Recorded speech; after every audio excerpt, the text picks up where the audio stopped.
Mobarakganj sugar mill Jhenaidah কালীগঞ্জে হঠাৎ নির্বাচন স্থগিত।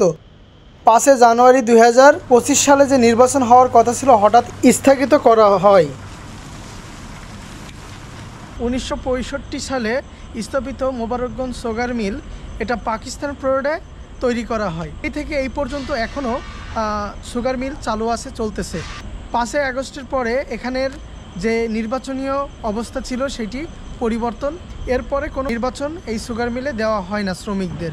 2025 সালে 5 আগস্ট নির্বাচন হওয়ার কথা আছে, কিন্তু যে কোনো কারণে 5 তারিখে নির্বাচনটা স্থগিত করা হয়েছে। তো এখানে যারা সুগার মিলে কর্মরত আছে আমরা তাদের থেকে জানবো যে নির্বাচন কেন পিছানো হলো এবং কবে নাগাদ এই নির্বাচন দেওয়া হবে এটা জানবো।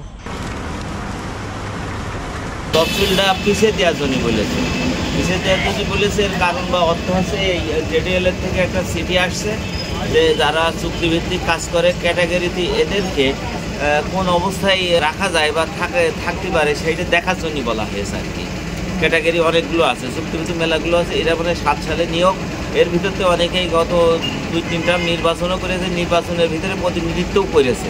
তাদেরকে আবার এই নির্বাচনে মানে বিশেষ করে নির্বাচন করতে পারুক আর না পারুক ভোটারের তালিকার থেকেই বাদ পড়ে যাওয়ার কারণে এরা বিভিন্ন কায়দায় চেষ্টা করে বেড়াচ্ছে, নিয়মকানুন জানার জন্য এটা চেষ্টা করে বেড়াচ্ছে। সর্বশেষ মানে জেডিএলতে চিঠি দিয়েছে, চিঠি দিয়ে এদের খুঁটিয়ে দেখার জন্য বলেছে। পাশাপাশি আজকে মনে হয় সম্ভবত জঙ্গলে আর একটা কি অফিস আছে এই শ্রমিকদের, সেখান থেকেই একটা আবার চিঠি আসছে বা মোবাইলই হোক বা মেসেজের মাধ্যমে জানার জন্য বলছে আপনারা নির্বাচনটা আরও কয়েকদিন পিছিয়ে দিয়ে মানে দিয়ে তফসিলটা একটু পিছিয়ে দিয়ে জিনিসটা আমরা দেখার পরে আমরা সিদ্ধান্ত নেব যে এরা আসলে সরকারের বিধিবিধান মোতাবেকে এরা হলো নির্বাচনে অংশগ্রহণ প্লাস ভোটারের আওতায় আসতে পারছে।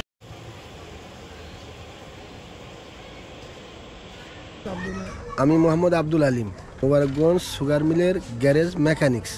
আমি প্রচার সম্পাদকে নির্বাচন করছি, নমিনেশন কিনেছি এবং জমাও দিয়েছি। এখনই আজকে হঠাৎ করে শুনি যে ভোট একদিন করে জন্য নাকি পিছিয়ে যাচ্ছে, এর একটা কথা শুনছি আর কি।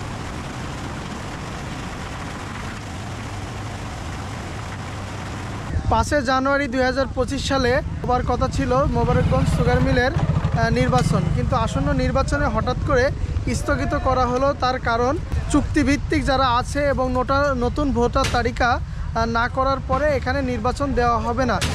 এই জায়গা থেকে কর্মসংস্থান মন্ত্রণালয় থেকে একটি নোটিশ স্থগিত একটি নোটিশ দেওয়া হয়। এইটা পরবর্তী নোটিশ না আসা পর্যন্ত নির্বাচন স্থগিত থাকবে এবং আমাদের মাধ্যমে আপনারা জানতে পারবেন যে পরবর্তী নির্বাচন কবে জানিয়ে দেওয়া হয়েছে। এখানে বিভিন্ন লোকের সাথে কথা বলে যে বিষয়ে জানতে পেলাম, আওয়ামী লীগের আমলে যেসব মানুষের চুক্তিভিত্তিক চাকরি দেওয়া হয়েছিল তাদের অনেকের নিবন্ধন করা হয়নি এবং তাদের ভোটার তালিকায় আসেনি, যার কারণেই নির্বাচন স্থগিত করা হয়। এই সমস্যা যে সংকট তৈরি হয়েছে, এই সংকট দ্রুত ক্লিয়ার হয়ে যাওয়ার পরেই নির্বাচন শুরু হবে।